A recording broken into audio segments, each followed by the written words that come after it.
Hello guys, what's up? So, welcome sa panibago kong videos. So, syempre may pag-uusapan na naman tayo.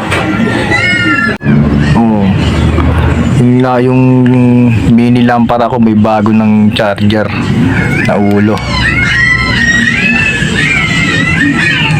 Oh. Kaya gumagana na. So, pwede na siyang pang dim light. Pwede nang patayin yung ilaw na yung sabay bulb para medyo dim light, di ba?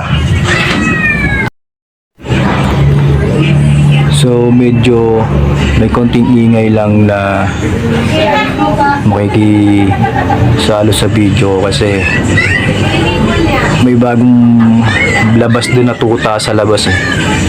So, mga malilit pa yun na natuta. So, nagugutom yata. So, kahit ating gabi ngayon, nagiiniyak. Diba? So, hindi naman gano'n siguro affected to sa sounds. Ang malaga, naririnig nyo yung sasabihin ko. Dito pa. Nakasampa. Parang gago nga eh. Parang patay na. Nakasampa eh. Diba? Oo. So, share ko lang to. Dati kasi meron akong kasama. Talagang mandirigma yun. Ayun ang gusto kong kasama talaga. Ayun ang gusto kong pinaka number 1 na kasama. Kung may maghahatid man sa akin talaga literal. Yung iba naman kuwari hatid ka lang pero titirahin ka. Sa akin, kung gusto ko na may maghahatid talaga sa akin literal at magiging tagapagtanggol mo, yun na yung kasama ko noon na talagang mandirigma. Yun, di umaatras yun. Pag may kaaway, pag may mambabanat sa'yo, pag may nananakit sa'yo literal, ewan ko na lang. Yun talaga. Kaya simula nung umalis rito yon, di na ako naghanap ng kasama kasi alam ko wala nang katulad yun eh. Kung hindi lang naman din siya yung magiging kasama ko, dati na wag na lang. Baka mapahamak pa rin ako. Siyempre kung bibigyan ako ng maghatid sa akin, kung sino man yung kasama ko na maghatid sa akin ko, yun na lang. Dati kong kasama yung mandirigma. Kasi buwis buhay yun eh. Yung mga nagpipresenta na maghahatid ko utangin na, hugutan mo lang yata ng kutsilyo, tatakbo na eh. Diba? Tapos minsan titirahin ka pa. Ang ina mo. Suntukan na lang tayong dalawa. Diba? Kaya na kung ayun yung gusto kong kasama, yung mandirigma talaga, okay nang ina. Kala mo nakabahad, tapos may hawak na espadang malaki. Naka M16 na mahaba. Naka-shotgun pa, naka-auto shotgun. Tana kung hindi na lang siya. Umalis kasi yan dito sa akin eh, kasi nag-vacation yata, hindi ko alam kung kailan babalik. Kusa lang sumusulpot yun eh. Kasi nagpapakita sa akin. Pati nga ako doon, nagugulat doon eh. Parang minsan kala ko titirahin ako eh. Pero di naman. Putang ina, bibigyan ako ng kasama, yun na lang, siya na lang. Yung talagang literal na maghatid sa akin, yung sa buhay ko. Siya yung mga kasama ko sa buhay ko. Tangina, siya na lang boy. Wala lang katulad yun. Kaya pa nung nawala yun, nung iniwan ako nun, wala na, din ako naghanap ng kasama pa. Putang nang gagawin ko sa mga gago na yan. Wala naman putang yun na, diba?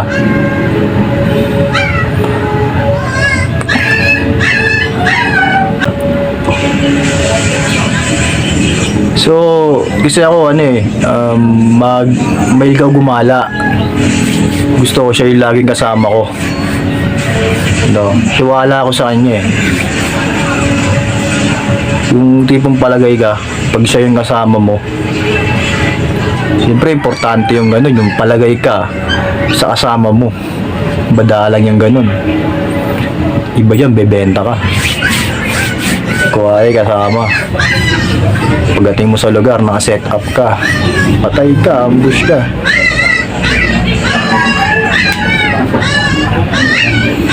Swerte kung mabanatan ka lang. Diba?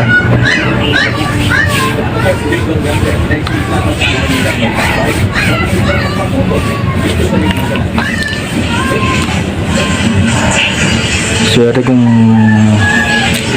mabanatan ka lang, kung makaligtas ka. Diba?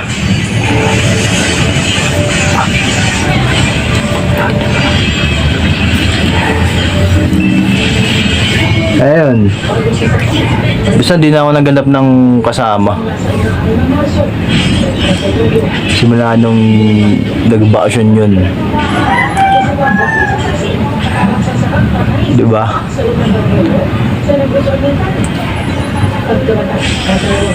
Wala ano eh. Bigyan man ako kasama, baka mapahamak lang din.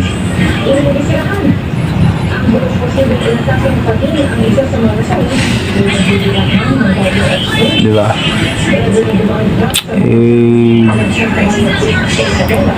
Medyo magulo pa naman nangyari sa buhay ko minsan.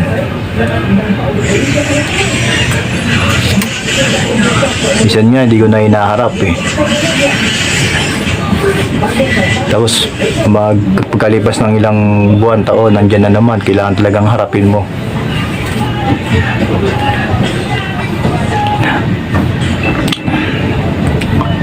Diba? Importante yung palagay ka sa kasama mo, kung saan ka pumunta. Kasi pwede kang tarantaduhin ng kasama mo eh. Lalo na kung may target sa'yo, pwede kang patayin. Diba? Lalo sa mga biyahe, hindi mo masabi oh. Hindi lahat ng biyahe na madadaan may CCTV. Iba nga dyan, walang street light eh. Diba?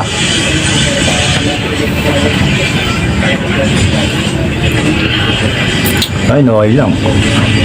Kahit na hindi ako magkaroon ng asawa, kaya ko mag-isa. Maglakbay. Gawain ko naman yung dati pa eh. Diba? Yung ibang kuwari, atid ka pero titirahin ka. Parang ano yun. Alam ko yung ganun, pero putang ina.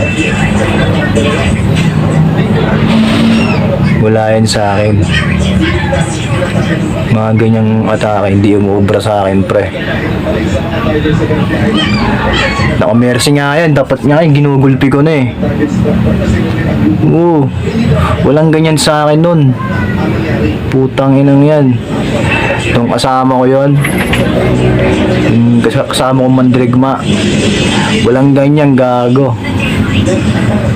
Sa harapan ko, sa paligid ko, subukan mong gumanyan sa akin, hindi ko butot na basagin ko yung bibig mo. Bungi ka talaga sa akin, isang sabak. Yung ganyan noon, men. Wala, ngayon ko lang narinig yung mga ganyan-ganyan. Putang ina yan. Yung mga ganyan, putang wala. Sa mga ta, yung ba sa traidorin ka, putang ina, walang wala yan, putang ina. Kahit naka-invisible ka ba?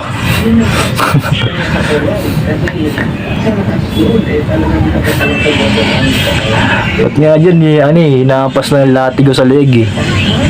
Yung mga ganun eh.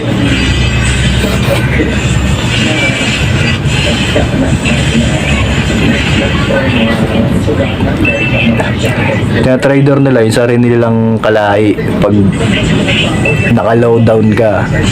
Pero yung isa, hindi nila pero dati may kasama ako, putang inang, walang-wala sila ron. Paano, putang ina, anasan mo lang yon kasama ko. May ano ka talaga, may pupuntang, may kapupulutan ka talaga. Sinabi mo. Oh. Di ko alam kung anong trip na naman nila ngayon.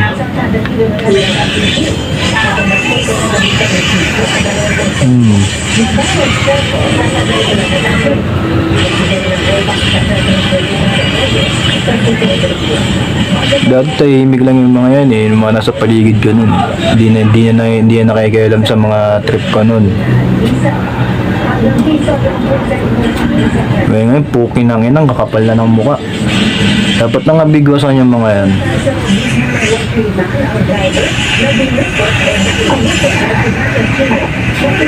Yan, hinamo ko na suntukan.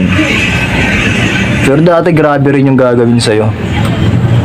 Para lang ma-distract ka. Naranasan ko dyan. Kamag-anak ng asawa ko noon.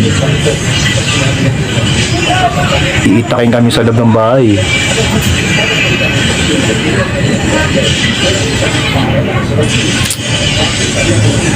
Pag pumasok sa loob ng bahay yun, kasi gigibahin yung pinto eh. Tapos kasama ko doon yung bayaw ng asawa ko. Nag-i-involve kasi yung asawa ko ron sa ano eh, sa pangyayari nung mananaga. Kaya hinabol yung asawa ko, yung asawa ko tumakbo sa loob ng bahay. Saktong kami mga hapon. Nausap namin na banggiba yung pinto. Nakainom. Literal alak. Nagalit. Yung lakas ng bunggo niya sa pinto. Talagang gigiba talaga na eh. Talagang akala namin magigiba yung pinto eh. Pumasok sa loob ng bahay yun. Tepok yun sa akin. Trespassing yun eh. Tapos attempted pa. Hindi ko alam kung anong batas-basa. Yung actual na, pa yung susubukan kang patayan.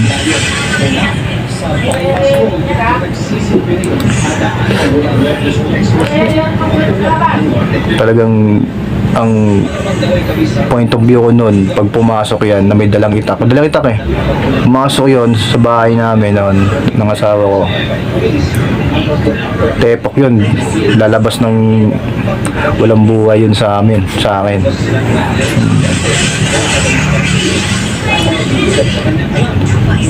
Paniguradong soko ang ano ron. Papatayin kami. Siyempre, ano bang gagawin?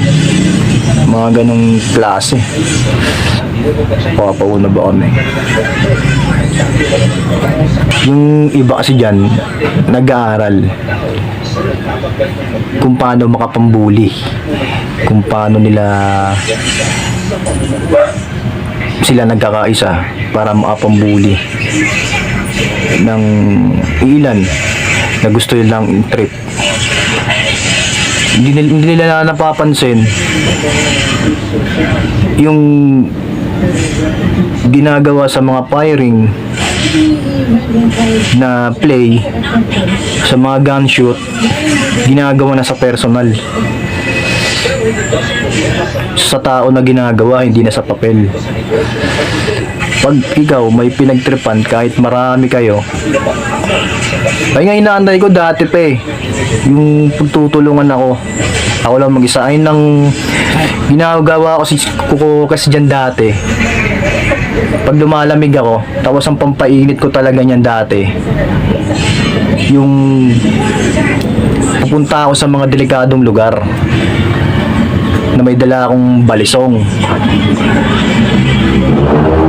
Tapos aantayin ko na mabanatan talaga ako. Inaantay ko na mabanatan ako ng marami.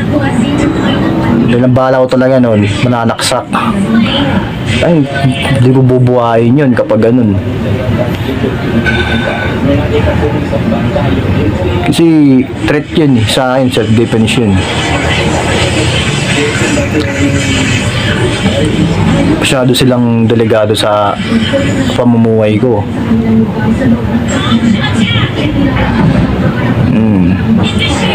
Nag-aaral sila mambully.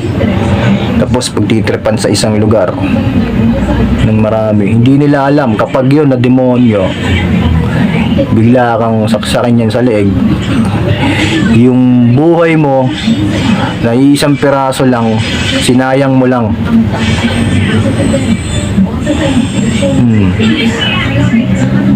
Pag nakapatay yun, nakita ng marami, gising niya, automatic gising yan sa paligid niya.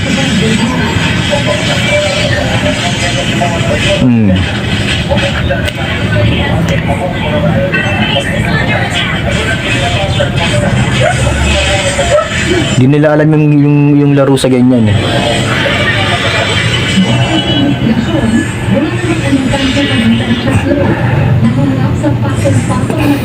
Yung iba, yung mga bago lang na papasok sa larangan ng pagtitrip, mga pambubuli, akala nila kapag marami na sila malakas.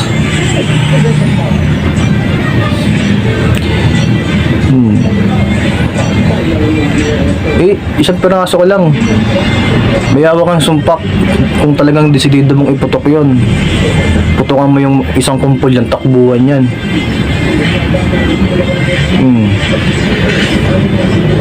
Bakit lahat ba ng isang kumpol dyan talagang literal na papalag? Diba?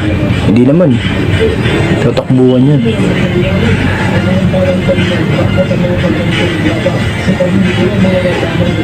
Kaya, diba, kung mambubuli ka, kailangan desidido ka, nambuli ka, una kang umatake sa isang tao. Ito, ang sabi ko, usapang literal to. No? Ibang klaseng bully kasi tol eh. Merong bully na talagang pasaktan ka. Pag hindi ka masaktan, pag titripan ka talaga, tapos talagang maiinis ka ng sobra. Ayun yung mga tao na kulang sa knowledge yun. Kaya yung iba, pumapalag. Pinapalagan sila. Tapos iba yung bawi sa kanila. Pero ako dati talagang iwas na iwas ako noon eh. Talagang hindi ko akalain na masasangkot ako sa mga ganong sitwasyon. Kasi siguro yun, dala ng mga nakasama mo. O yung mga nakasama ko rin kasi noon, mga hindi rin naman talaga yun eh. Hindi rin naman talaga palaaway. Atuto lang din eh. Siguro sa sirkulasyon ng panahon, ng mga nangyari sa paligid namin, din sa mga pinupuntahan namin, may mga ganun din na away. Tapos nasanay na lang kami hanggang sa nai-involve na kami sa mga gulo. Hirap ma-involve sa gulo, boy. Sa isang inkwentro nyo, hindi nyo alam kung sino mabubuhay sa inyo o hindi. Halimbawa, pinunta mo kasi yan, tapos kukusunadahin kayo. Lalo na kung grupo kayo, kitang-kita kayo eh. Pag grupo kayo eh. Tapos pag may naangasan sa inyo, kukusunadahin kayo. Diba? Pag inuman, as ng inuman, paglabas dun sa barangay, sa may kanto, banata ngayon, may mga nakaabang na sa inyo.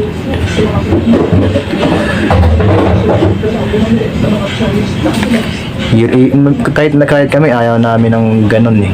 Naalala na napapasubo na kami. Kaysa naman apihin kami ron sa ganung sana boy, gugulpihin kayo ron.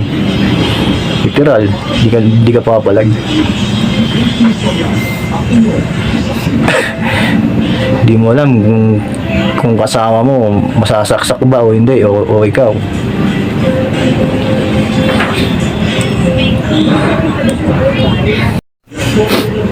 Pero minsan may mga pag ako lang mag-isa tapos napapagawi ako sa ibang lugar, napapamuni-muni, minsan magkakaroon ka ng kakilala na makakausap.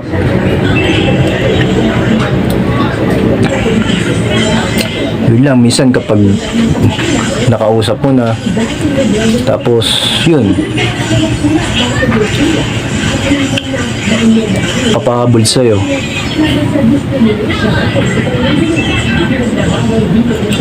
gusto niya na habulin mo siya.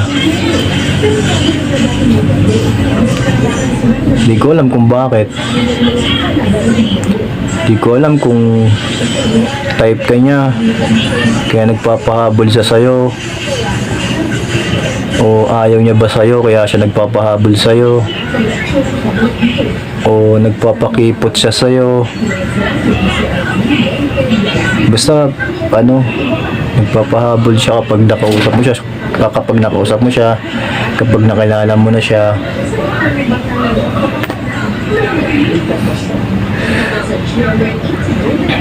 Basta may mga ganun akong nakakausap na tao, minsan lalaki, minsan babae.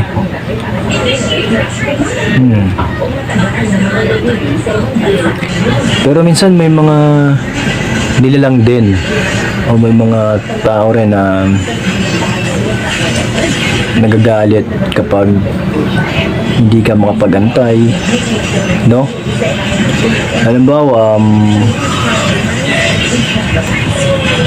may schedule,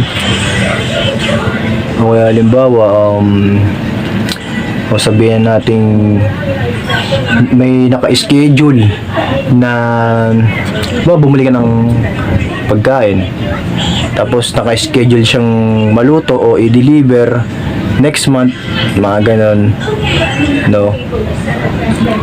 Tapos yun, tapos siyempre ipapollow up mo. Tapos di ba nagpa-follow up, nag-reply sa akin, nagagalit kasi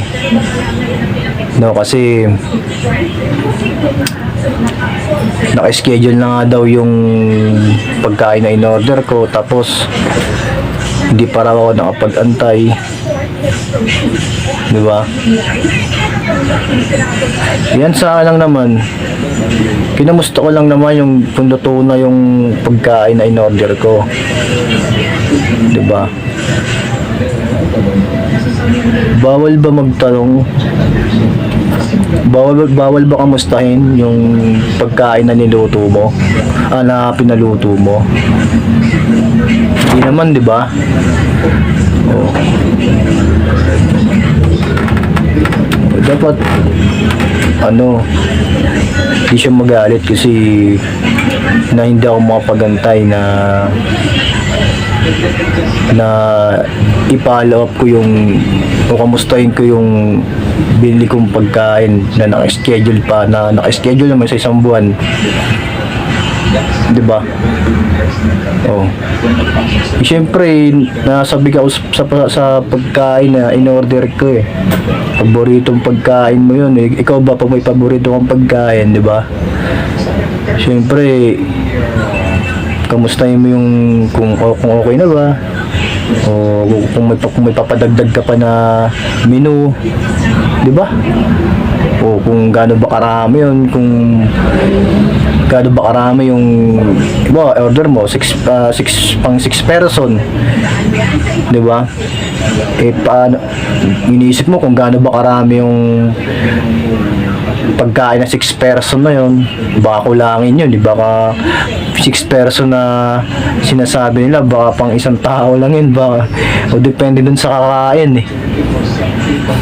Kung kakain dun yung kulay pula, wait, isang bilaong pansit. Pakulangin yun.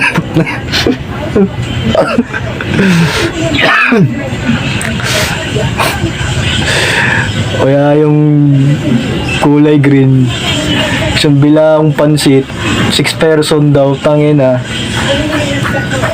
Ubus yun. Pang isang tao lang yung isang tao lang yun, para sa green, para sa isang green lang yun eh.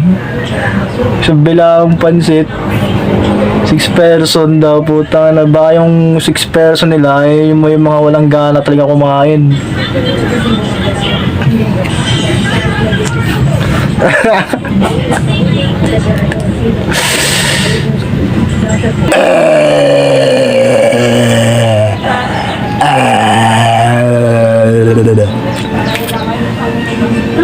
Yeah.